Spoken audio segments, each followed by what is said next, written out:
ועוד נכד שהם קוברים. זה בלתי אפשרי, לא כתוב בשום ספר. ואני אומרת לכם, המלחמה הזאת זה דור אחר. לפני 25 שנה, הסבים והסבתות לא היו כמו היום, החזיקו מעמד, ורוב הנופלים היו כבר מבוגרים. המלחמה הזאת, אני אמרתי לשר הביטחון, אתה חייב לטפל בסבים והסבתות. הם קוברים במו ידיהם את הנכדים שלהם. אמרו לי שהייתי בקיבוץ ניצול שואה, שרדתי את אושוויץ, עמדתי באושוויץ, אני לא מוכן לעמוד בקבורת הנכד שלי. באושוויץ יכולתי, אבל אני לא יכול לראות את הדבר הזה. אז הילדים שאומרים את האחי הזה, הכאב שלהם, הוא כאב קורע, סבים והסבתות, זה פשוט נגזר עליהם, לא יכולים לשנות את המציאות. אי אפשר להחזיר. את היית מוכנה להיות שם במקומו, נכון? את היית לא מבינה. זה קשה, זה קשה. זה קשה, זה לוקח זמן, זה לוקח זמן. אבל בסוף, חיים, אני עומדת פה. אני עומדת פה. וקברתי את שניהם והייתי בדיוק באותו מצב. ויש נפילות, ואחרי השבעה מתחילה בצעדים, כל יום משהו.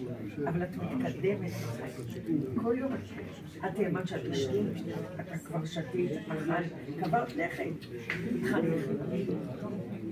התחל. וישאלו לכם, לא שואלים אותם אם אנחנו רוצים לחיות, על כוחך נוצרת. לא שואלים אותי אם אני רוצה לחיות, אבל ברצוני אני קובעת איך יהיו חיי. ואתם תקבעו איך יהיו חיי, ברצונכם. אמנם על כוחך אתה נוצר, אבל ברצונך אתה קובע איך יהיו חיי.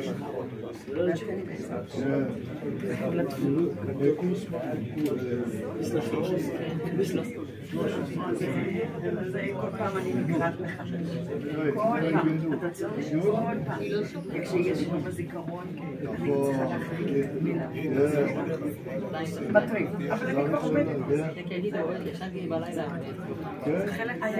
אני לא יכולה להתרגל, כי זה לא פצע שמתרפא.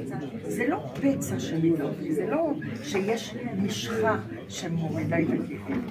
במקום להתרגל, אני אומרת מילה אחרת, ללמוד לחיות עם כאב, ללמוד לחיות עם חיסרון, ללמוד לחיות עם גאווה.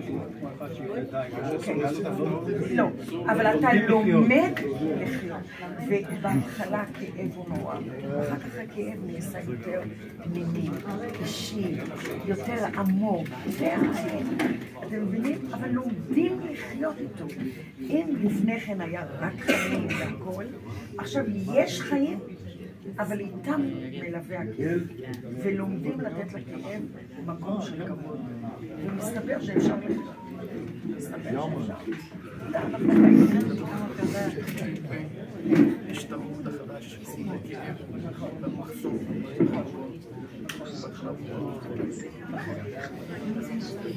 אני אגיד לכם, קורה משהו, התרבות הולכת,